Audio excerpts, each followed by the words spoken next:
Та бүхэн амар гэрээ. Би өөрийн бичсэн хар хүн номоо та бүхэнд уншиж төлөвлөх гэж байна. 16 дугаар хэсэг чөтгөр Мара 2 дугаар хэсэг. За хамаг тэнгэр гэж байдаг бол надад одоо нэг оюун санааг минь одоо юу гэдгийг тогтуун хоолой молог минь сайхан болгоод өгөөч гэж. За тэгээд уншиж өгнө. Ямар нэгэн одоо чинь засвар орохгүйгээр шууд л ингээл уншаал тэгэл хурд хийчихэл гэж бодож байна. Хүний зөвснөр иймэрхүү юм хийж байгаа. Аль болохоор өөрөөхөө байна ч гэдэг юм тиймэрхүү. За би бол Мара, би бол маргааш энэ төргээд зогссон байгаа. Тэгээд маргааш гэдэг бол бүтэхгүй эсвэл эсрэг утга нь бүтэхгүй ч гэдэг юм уу, тийм үү? За тэгэхээр буддын шашны чөтгөрүүд ихэндээ гэгээрэл цаад болох мэдрэмжүүд буюу сахилтан болох үед оюун санааг зовох зүйлс байжээ гэж. Мэдрэхүйн хүсэл, уйдах, өлсөх, цангах, хүсэл тэмүүлэл, залхуу зан, хулчгар зан, тодорхой бус шийдэлгүй байдал, тэнэг зан, хорон санаа, зөрүү дааш, олз нэр төр, алдар нэр, муу алдар нэр, өөрийгөө магтах, бусдыг гутаанд оромжлох гэж. Эдгээр нь болохоор намоли 20 дугаар хуудсан дээр жагсаага тавьсан байгаа гэж. Энд болохоор тэр одоо нэг жоохон банд нэрийг лам болгоод байдаг штэ. Тэгэл тэнд чинь одоо хөөрхийн амьтад өлсөх гэж байгаа байхгүй юу? Тийм үү? Цангах гэж байгаа байхгүй юу? Тэгээд тэр одоо юу гэдгийг хулчгар байх, залхуу байх, мэдгүй хэцүү. Тий одоо энэ жоохон хүмүүсийг яагаад аваад ингээд одоо юу гэдэг нэг ламан болох гэдэг энэ баллаа юм хизээ зогсоох юм байж гэдэг юм. Тиймэрхүү юм би боддог. За нар байгаад улам нэмэгцээр иржээ. Эцэг эхийн тэрвэрлд үнсэлтийг санагалзах, хайртай хүнээ санагалзах, сонгосон замдаа эргэлзэх, дуу хөгжим, найр наадам, бүжиг, жүжиг, элдэв завхай, секс татагдах, амттанд шунах, цөм Мара болон Марагийн охтуудын хийж байгаа зүйлс юм гин. Тэр лам хүн секс татагддаг энэ ч гэдэг юм уу, тэрнтэйгээ заавал завхай байх ёстой ч гэдэг юм уу, тэр жүжиг, дуу хоор наадам юм тэр гэсэн юмыг бол би бичээгүй юм байгаа. Тэр хүний бичсэн байсан юмыг би аваад ингээд хуулж байгаа байхгүй. Тэгэхээр чинь ийм ерөнхийдөө бол юу гэдгийг нэг юм гой сайхан юмнуудыг бас нэг заваа юмнуудтай хамт холиод ингээд одоо юу гэдгийг тэр бүгдийг муу гэдээ одоо ингээд тавьчихж байгаа юм. Бүжиг жүжиг үзэх дуртай хүн байж болно шүү дээ. Дуртай лам байж болно шүү дээ. Гэтэл чинь тэрний хажуугаар бас завхаа секс гэдэг юм уу тийм балаа юм ээ. За будда бясалгалынхаа хүчээр эсвэл энгийн логик сэтгэлгээгээр альва бурхны ард, шашны ард өөрийгөө олон хуваачихсан гэж. Мара бурхан буюу хүсэл тачаалын бурхан, хайрын эзэн гихч нуугдаж далдуур хорлож байна гэж үздсэн байдаг. За зураг тавьсан байна нэг тийм ногоо нөхөр одоо нэг тийм ном сум харуулж байна.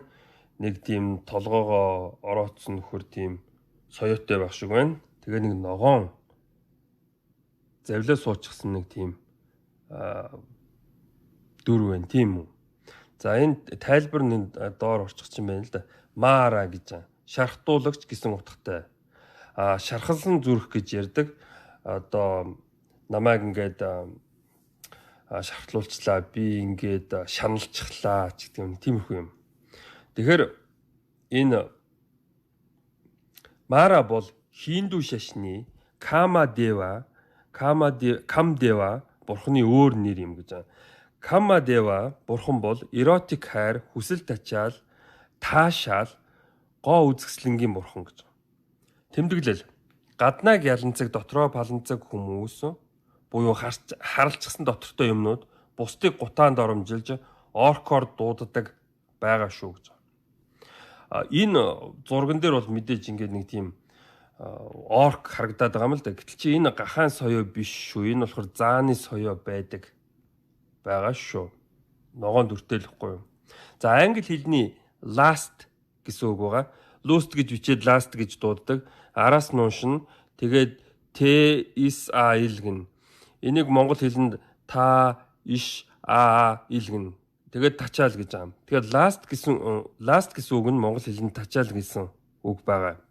Тэгээд тачаал нь болохоор таашаалтай нягт холбоотой тачаалаа одоо биелүүлж ивэл таашаал авч байгаа гэсэн маягаар байдаг тийм үү. Монгол хэл мара гэсэн үгийг дуудахдаа амраа гин. Тэгээ монгол хэлэнд аягүй их гээ залгадаг тийм асуудал байдаг. Тэгээд амраг гэх юм бол аморе буюу хайрт хүн, хонгор хүн гэсэн утгатай байдаг. Тиймээс бас мара бол амраг тэнгэр гэсэн одоо бурхан юм. Амаргийн бурхан ч гэдэг юм уу. За үлээж өгдөг янаг охид бүсгүйчүүд гэж би. Үлээж өгнө гэдэг нь юу гэхээр энд би одоо гэдгийг сороод өгөөч гэсэн үгийг л англиар blow гэдэг аах үлээгээд гэдэг юм тийм. Огт үлээж өгдөггүй яшиг охтууд бүсгүйчүүд бас би гэж байгаа.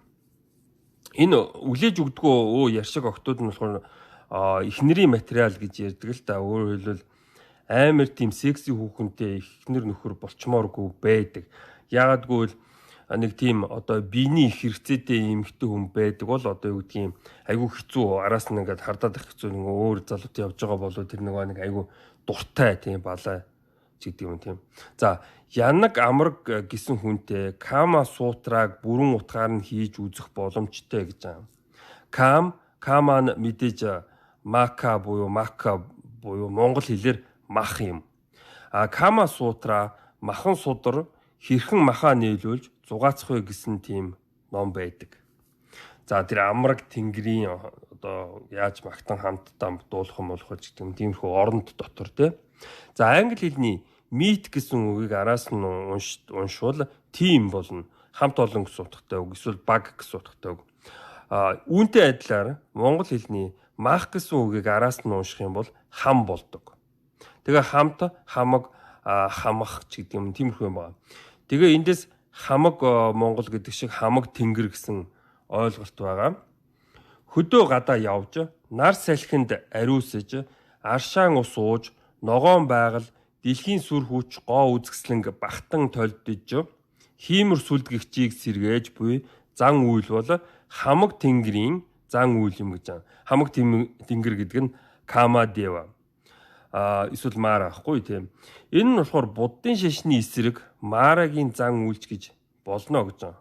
Одоо сүмд очиж одоо юу гэдгийг хиймэр сүлдээ сэргээхгүй харин одоо нөгөө тэр нар салхинд ингээд ариусж тийм гадуур явж одоо энэ ногоон дэлхийг харж одоо юу гэдгийг хиймэрээс сэргээж байгаа асуудал байна. За түрэг хэлэнд кам гэсэн үг нь бөө байдаг. Япон хэлэнд ками гэсэн нь бурхан байдаг. Тэгэхээр энэ хамаг тэнгэр одоо хаа сайгүй байгаа юм шиг. За нэг тийм зураг тавьсан байна.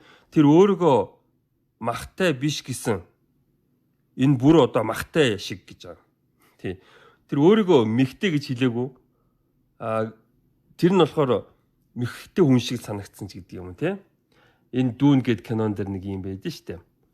За өнөөдрийн хувьд бол нэг иймэрхүү байна. Анхаарал тавьсанд баярлалаа. Та нар ерөнхийдөө жоохон ойлгож байгаа болов уу гэж